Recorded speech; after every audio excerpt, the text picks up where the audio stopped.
दोस्तों welcome to my channel. आज हम जीव और समष्टि के बारे में पढ़ेंगे जो हमारा यूनिट 5 है पारिस्थितिक एवं पर्यावरण। तो उससे रिलेटेड जो सबसे पहला हमारे इन्वायरमेंट का पॉइंट है वो है ऑर्गेनिज्म एंड पॉपुलेशन। क्लास 12 का 11 अध्याय 11 है।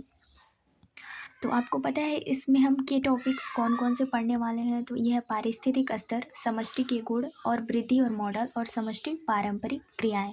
तो सबसे पहले हम ये जान लेते हैं कि हमारा जो पारिस्थितिक तंत्र है वो है क्या। पारिस्थितिक तंत्र क्या होता है। तो पारिस्थितिक तंत्र वह प्रक्रिया है जिसके इतिहास में सबसे पहले हम पाषाण युग तथा उससे भी पहले मनुष्य को अपने अस्तित्व को बनाए रखने के लिए, अपनी पर्यावरण की जानकारी प्राप्त करने के लिए बहुत ज़रूरी ये होता था कि आसपास के पेड़ पौधों एवं जीव जंतु कौन से थे और उनकी शक्तियाँ और क्षमताएँ क्या हैं। मनुष्य ने अपनी पर्यावरण में परिवर्तन के प्रयास भी उसी समय से शुरू किए थे और इसके लिए उसने आग का प्रयोग करना सीखा और औजारों टूल्स को बनाना सीखा। इसी समय को सभ्यता का प्रारंभ कहा जा गया और मनुष्य ने पर्यावरण को अपनी हित में बदलने का काम किया। परंतु मनुष्य को यह समझना जरूरी है कि प्राकृतिक पर्यावरण क्या होता है, यानी कि उसके भौतिक नियमों के बारे में क्या पता था, कुछ भी ऐसा नहीं पता था। लेकिन कुछ धीरे धीरे क्या हुआ कि हमारी जनरेशन में वृद्धि होती गई और लोगों के पास ऐसी बुद्धि आती गई कि वो जागरूक हुए पर्यावरण को लेकर और शिक्षित व्यक्ति से उसे अपेक्षा भी मिली, जिसमें स्कूल कॉलेज और पर्यावरण के अध्ययन को अनिवार्य बनाया गया, क्योंकि पर्यावरण की अच्छी समझ बेहतर जीवन और मानव सभ्यता को बनाए रखने के लिए बहुत ही जरूरी है। और पृथ्वी पर प्रत्येक जीव एक निश्चित काल तक ही जीवन यापन करता है, क्योंकि हर इंसान का जो जीवन है, लाइफ स्पैन है, वो तो ह्यूमन की बात करें तो 70 है और अदर एनिमल्स की भी अदर लाइफ स्पैम्स हैं। तो ये डिपेंड करता है उनके जीवन पर। अब बात करते हैं हम हमारे इन्वायरमेंट, चूँकि हमारा ये जो अध्याय है वो है हमारा इन्वायरमेंट। तो इसमें हम क्या करेंगे कि जो जो जीवों के आसपास, यानी कि जीवों के आसपास के परिवेश को पर्यावरण कहते हैं। यानी कि जो जीव है उसके आसपास पेड़ पौधे हैं, जीव जंतु हैं, तालाब है, झरने हैं, ये सभी क्या है, उसका परिवेश है। जीवों के चारों ओर उपस्थित वह क्षेत्र जो उन्हें घेरे रखता है, यानी कि चारों तरफ से क्या करता है, घेरे रखता है। मान लीजिए यहाँ जीव है अलग अलग प्रकार के, तो उनकी जैविक क्रियाओं को प्रत्यक्ष अप्रत्यक्ष रूप से प्रभाव डालता है, उसे ही हम पर्यावरण कहते हैं। अब बात करते हैं हमारी जो पर्यावरण की लेवल है, पारिस्थितिकी तंत्र के स्तर हैं, उनके बारे में। जैसे कि हमारा जो पॉइंट है वो है पारिस्थितिक संगठन, यानी इकोलॉजिकल ऑर्गेनाइजेशंस। इसमें हम बात करते हैं कि जो पारिस्थितिक तंत्र क्या होती है, पारिस्थितिक जीवों और उनके पर्यावरण के बीच पारस्परिक क्रियाओं का अध्ययन है और इसे 4 स्तरों में बांटा गया है। 4 स्तर कौन कौन से हैं, जीव यानी ऑर्गेनिज्म, समष्टि यानी कि पॉपुलेशन, समुदाय यानी कम्युनिटी, कम्युनिटीज और जीवाम यानी कि बायोम्स।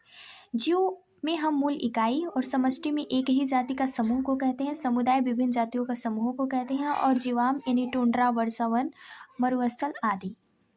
इसी के साथ अगर हम देखें पर्यावरण के कुछ वर्गीकरण के बारे में, तो वो हम तीन प्रकार के वर्गीकरण करते हैं।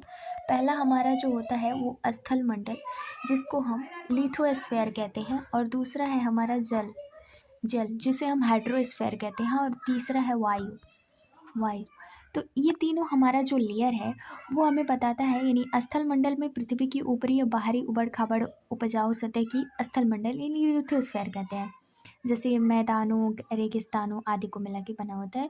और लगभग जो स्थल मंडल है वो हमारे पूरे पर्यावरण में पूरे स्थल मंडल जो हमारे पर्यावरण में कुल 29% भाग कवर करता है। अब हम बात करते हैं जलमंडल के बारे में। जलमंडल के बारे में नीचे से हम हाइड्रोस्फीयर कहते हैं। हाइड्रोस्फीयर हाइड्रोस्फीयर क्या होता है भाई, तो इसमें हाइड्रोस्फीयर जो पृथ्वी पर मौजूद सभी जल का यानी वाटर बॉडीज़ हैं उनको सम्मिलित किया गया है, उन्हें हम जलमंडल कहते हैं। लगभग 71% हमारे पूरे पृथ्वी पे जलमंडल से ढका रहता है, जैसे कि महासागर, सागर, नदियाँ, झीलें, तालाब, ग्लेशियर इत्यादि। और अब नेक्स्ट हमारा पॉइंट है, नेक्स्ट हमारा है वायुमंडल। वायुमंडल तीसरा है क्या, वायुमंडल। अब हम इस मंडल में देखेंगे, इस मंडल में हमारे वायुमंडल के चारों तरफ घिरा हुआ एक आवरण है यानी इन्वॉल्व है, जो पृथ्वी के चारों ओर पारदर्शी यानी गैसीय आवरण, ट्रांसपेरेंट गैसेस इन्वॉल्व को वायुमंडल कहते हैं। और लगभग ये हमारे पूरे पूरे के पूरे गैसों का 95% यानी 95% भाग पृथ्वी की सतह से 20 किलोमीटर ऊंचाई पर क्षेत्र में फैला हुआ है। और अगर इसके अतिरिक्त देखा जाए तो 5% ऐसे गैसें हैं जो 20 किलोमीटर के ऊपर यानी 282 किलोमीटर की ऊंचाई पर फैली हुई है। ठीक है, अब नेक्स्ट हमारा पॉइंट है फ्रेंड, पॉपुलेशन यानी समष्टि के गुण। समष्टि के गुण क्या होते हैं? पहले तो हमें जानिए पॉपुलेशन होता क्या है। पॉपुलेशन हम उस परिवेश यानी कि पॉपुलेशन एक लैटिन, पॉपुलेशन शब्द की उत्पत्ति लैटिन भाषा के शब्द पॉपुलस से हुई है। किससे हुई है? पॉपुलस से, पॉपुलस से। तो ये जो लैटिन वर्ड है उसमें हमें देखेंगे कि जो किसी भी नियत समय काल पर एक निश्चित भौगोलिक क्षेत्र में निवास करने वाले समान प्रकार के यानी कि एक ही प्रजाति के जीवधारियों की संख्या उस जीव को समष्टि कहलाती है, यानी कि समष्टि कहते हैं, समष्टि कहते हैं। अर्थात एक ही समय में एक ही स्थान पर रहने वाले एक ही जीव के समूह को जनसंख्या या समष्टि कहते हैं। ये भी हो गया। तो जीव समुदाय की एक इकाई है, इकाई कहलाती है। अगर हम एक वैज्ञानिक का नाम है जिसका नाम है मैकनॉटन, क्या नाम है? मैकनॉटन। मैकनॉटन ने 1973 में के अनुसार समान आनुवंशिकी के उस समूह को समान समय और स्थान पर पाए जाते हैं जो समष्टि और जनसंख्या कहते हैं। और जबकि क्रेब्स ने 1976 में, यानी क्रेब्स ने 1976 में बताया, इनके अनुसार किसी विशेष समय और स्थान पर प्रजाति विशेष के समूह को वहाँ को जीव जनसंख्या कहते हैं, है ना। अलग अलग वैज्ञानिक के अलग अलग मतभेद थे। जैसे व्यष्टि की बात करें तो जन्मता और या मरता, समष्टि यानी पॉपुलेशन जिसमें दर यानी जन्म दर और मृत्यु दर होती है, लिंग यानी सेक्स रेशियो नर और मादा प्रतिशत, जैसे उदाहरण के लिए 60% मादा है 40% नर। अगर हम एनसीईआरटी के कुछ उदाहरण की बात करें तो तालाब में कमल के पौधे को लास्ट 20 ईयर, नए पौधे 8 पर वर्तमान समष्टि 28, जन्म दर की 8/20 इज इक्वल टू 0.4 संतति प्रति कमल प्रति वर्ष होता है। अगर इसमें हम कुछ बात करें, जैसे समुदाय की बात की गई है, समष्टियों में जो गुण होते हैं वे समुदाय में नहीं होते हैं। समष्टि के जीव आपस में प्रजनन करते हैं, अर्थात वे समान आनुवंशिक जीव कुंड से संबंधित होते हैं। पारिस्थितिकी समुदाय जो जीव कुंड होता है, जीव कुंड नहीं होता है, वे आपस में प्रजनन नहीं करते हैं। समष्टि के जीव में प्रजनन का अर्थ प्रमुखतः लैंगिक प्रजनन से ही है और समष्टियों का समूह लैंगिक जनन का परिणाम है, लेकिन अलैंगिक प्रजनन से उत्पन्न जीवों को भी समष्टि का भाग माना जाता है। और समष्टि की व्यवष्टियों से जब तक समान आनुवंशिक पुल है तब तक तो उसमें प्राकृतिक चयन और विकास समष्टि स्तर पर ही संचालित होते हैं। अगर उसकी बात करें कि हमारा जो पॉइंट है,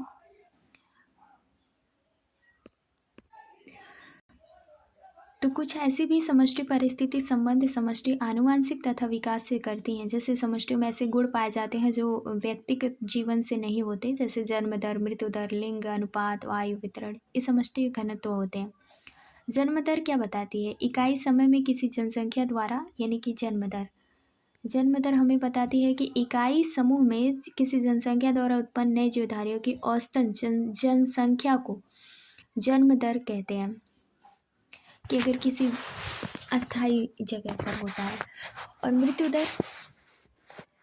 दर क्या होती है? मृत्यु दर किसी इकाई समय में किसी जनसंख्या में मरने वाले जीवों की संख्या को मृत्यु दर कहते हैं, है ना। ये भी दो प्रकार की होती है, एक होता है न्यूनतम और दूसरा होता है वास्तविक मृत्यु दर। वास्तविक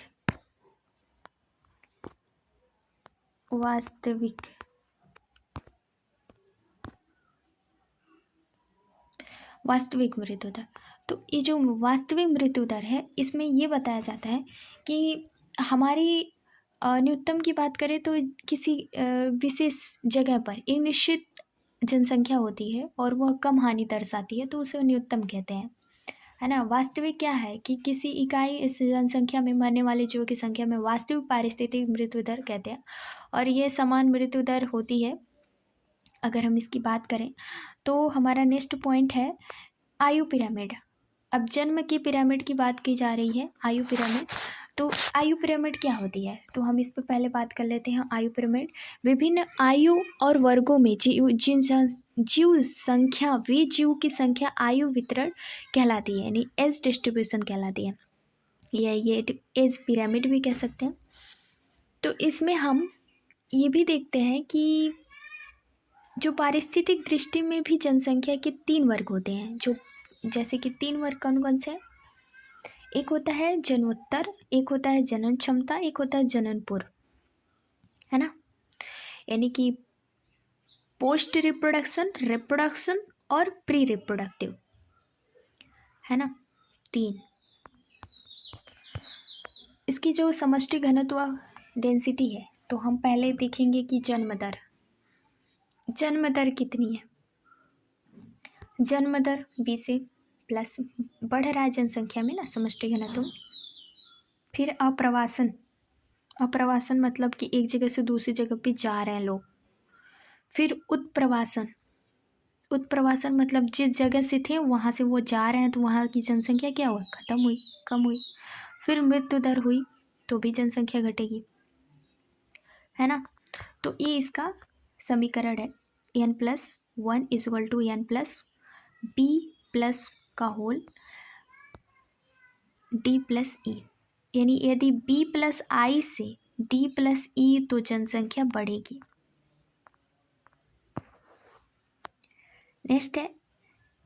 नेक्स्ट हमारा पॉइंट है जो हमारा 4 घातांकी वृद्धि है, जिसे हम एक्सपोनेंशियल ग्रोथ कहते हैं। ये जे आकार का होता है, यानी कि ये जो आकार दिया हुआ है उसे ही हम जे आकार कहते हैं, जे आकार। तो ये 3 प्रकार के होते हैं, अगर मान के चले तो लैग फेज कहेंगे उसको। यानी कि अगर हम लैग फेज की बात करें तो लैग फेज इसमें 3 प्रकार का होता है। एक होता है लैग फेज, तो हमारा यह विशिष्ट समष्टि वृद्धि की प्रथम अवस्था है जो अनुकूल विकसित होने की दिशा को दर्शाती है। वह इसमें वृद्धि धीमी होती है और लगभग नहीं के बराबर वृद्धि होती है। और दूसरा है घातकी, यानी कि घातकी चरण, यानी कि जब जीव की तीव्र वृद्धि की अवस्था है, संसाधनों की पर्याप्त आपूर्ति के समय निर्बंध रूप से जारी रहती है, तो बरसात के दिनों में कीटों की समष्टि में वृद्धि हुई, तो इसको हम कहते हैं घातक चरण। और दूसरा है गिरावट,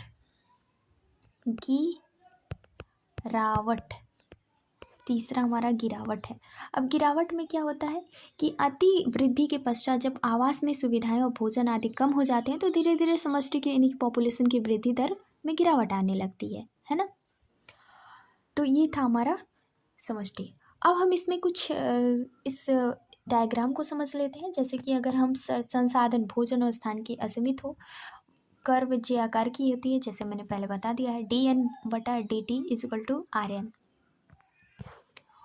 अब यहाँ पे n क्या है, n समष्टि घनत्व है, r प्राकृतिक वृद्धि की इंट्रिंसिक दर है, और इसमें बताया जाता है कि कौन सी दर सबसे अधिक होती है, कौन सी कम होती है। तो r के मान के वैल्यू जो होता है वो r ही होता है। नरवे चूहा पे 0.015 और आटा मृग पे यानी बीटल पे 0.15, ये इसका एक्सपेरिमेंट था।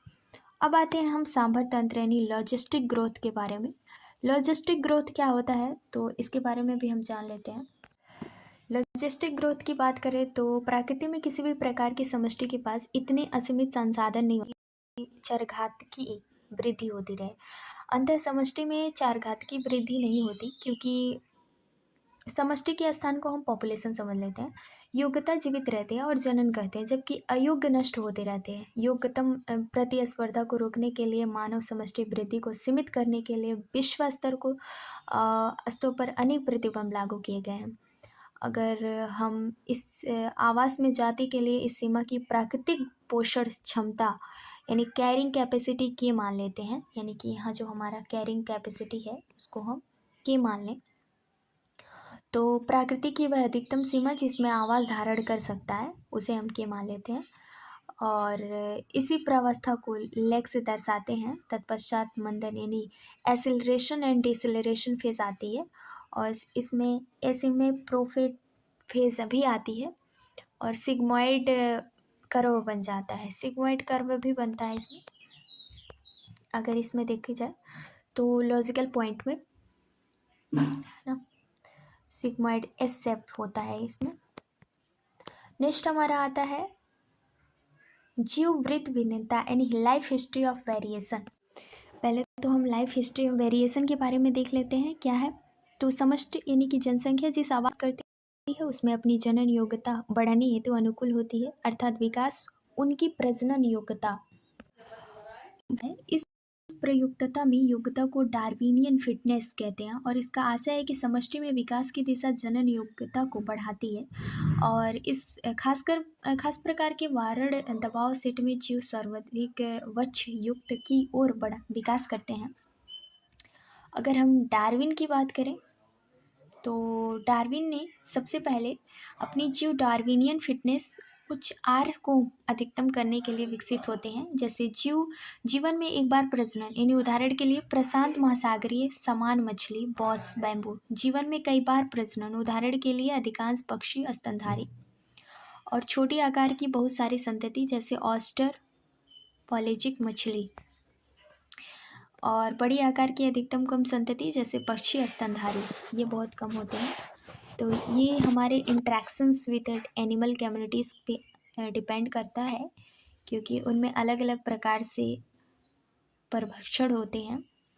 और इसमें हम नेक्स्ट देखेंगे, हमारा पॉइंट है समष्टि पारस्परिक क्रियाएं। तो समष्टि पारस्परिक क्रियाएं की बात करें तो इसमें विभिन्न प्रकार की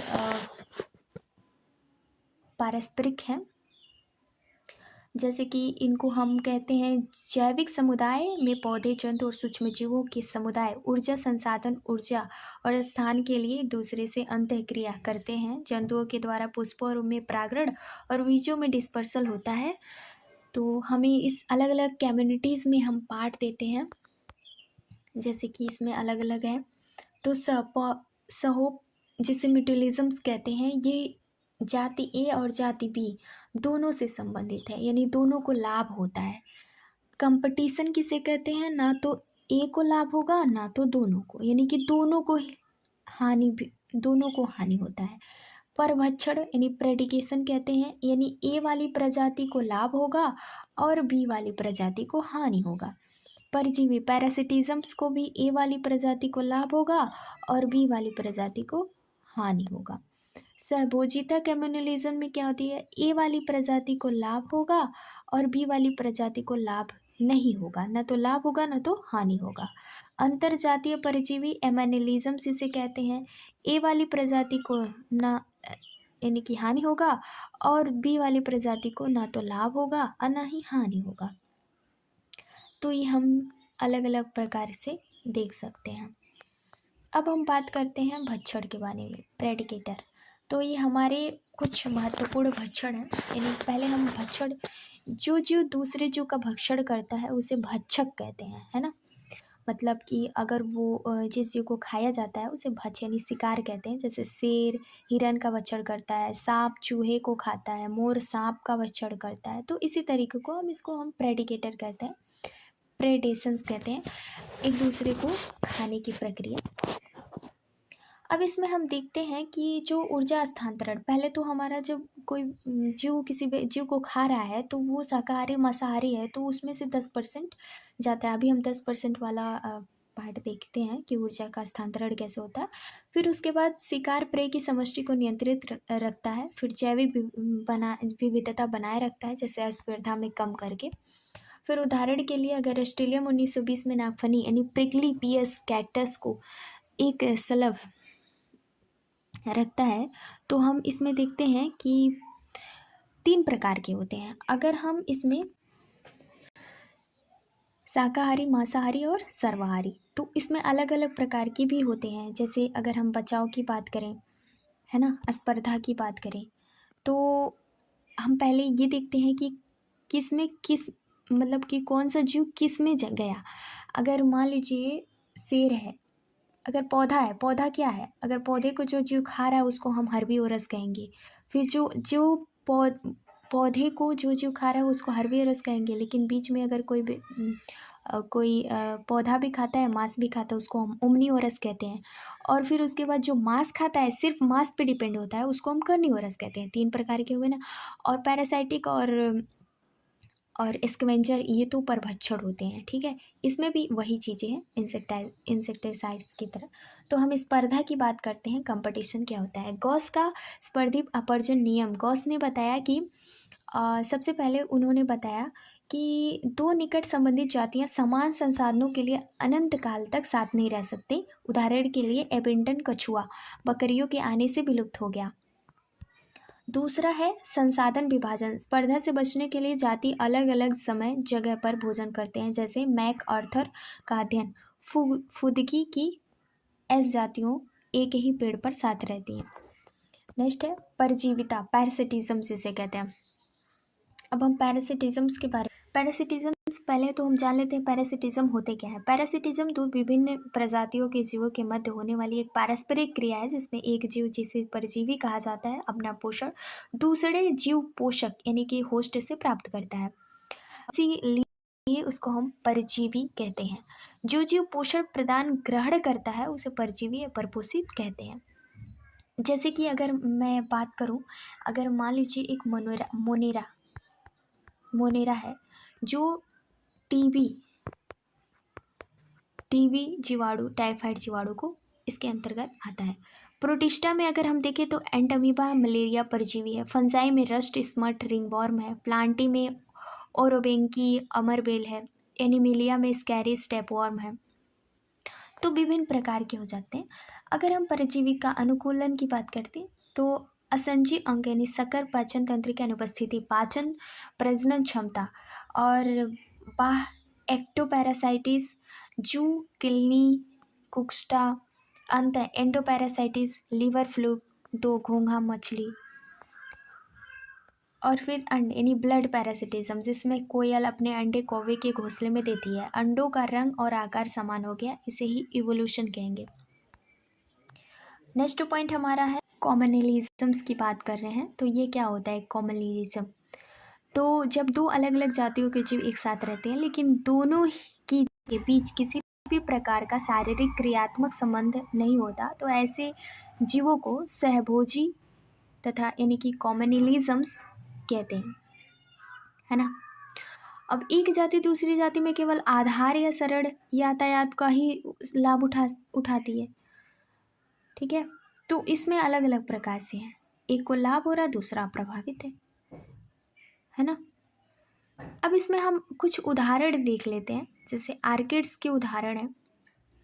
आर्किड्स क्या है? आर्किड्स आम के पेड़ की एक ही शाखा पर उगना अतिपादन है, मतलब एक को लाभ है दूसरे को हानि, दूसरा अप्रभावित है, कोई मतलब नहीं है उससे। बर्नेकल है, बैल की पीठ पर होती है। बकुला और चरण पशु है, कैटल, एग्रेट कैटल। पशु घास हिलाते हैं, छिपे कीड़े बाहर आते हैं, बकुला खाता है। नेक्स्ट है हमारा क्लाउन और मछली और सी एनिमोन। सीमन में वेद के विजेंदर मछली को दंश यानी कि स्टाइनिंग टेंटिकल से सुरक्षा मिलती है। नेक्स्ट पॉइंट है हमारा सहोपकारिता यानी म्यूटुअलिज्म्स, यानी कि दोनों को लाभ हो रहा है, सह यानी को एवोल्यूशन, दोनों साथ विकसित होते हैं। उदाहरण के लिए अगर लाइकेन है, कवक है, लाइकेन प्लस कवक, ये दोनों कवक मूल में माइकोराइजिया है, कवक प्लस पादप जड़ों में। अंजीर और बुर्रा का अंडे देने की जगह अंजीर को परागण 1-to-1 रिलेशनशिप होता है। आर्किड्स और मधुमक्खी जो होती हैं सेक्सुअल डेसिकेंट होते हैं। ओफाइरिस, आर्किड्स का फूल मादा मक्खी जैसा दिखता है और नर मक्खी स्यूडो कॉपुलेशंस करता है और परागण हो जाता है। नेक्स्ट पॉइंट है हमारा वो है लास्ट, जिसमें कुछ फॉर्मूलाज दिए हुए हैं, ये आप पढ़ लीजिए। और इसमें कुछ कीवर्ड्स दिए हुए हैं जो बहुत इंपॉर्टेंट है। R = इंस्टिक्सिंग रेट ऑफ इंक्रीज। के का मतलब होता है कि = कैरिंग कैपेसिटी, और गैसेस प्रिंसिपल = एक्सक्लूजन, है ना। दो प्रकार के कर्व हमने पढ़े, J और S curve. All the best for your exam and thank you for watching this videos. Thank you.